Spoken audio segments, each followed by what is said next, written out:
So ayun guys, after almost 5 days o 5 or 6 days, ito na, update ko ulit kayo dito sa ginagawa ni Papa na bangka project niya, yung itataas. Ayan, modified. Ayan, kung mapapansin nyo guys, almost ano na siya, parkado na.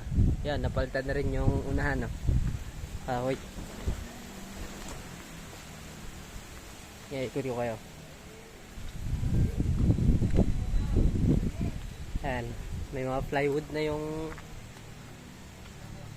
may mga cover na. Ayan, ito yung hulihan, nalagyan na din. Ang lakas ng hangin dito.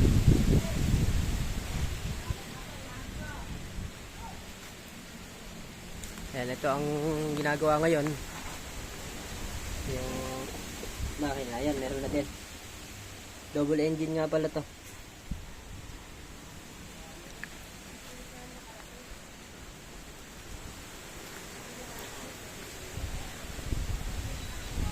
Ayan, bali ano na lang to, ano ng epoxy, babalutin tapos pipinturahan guys.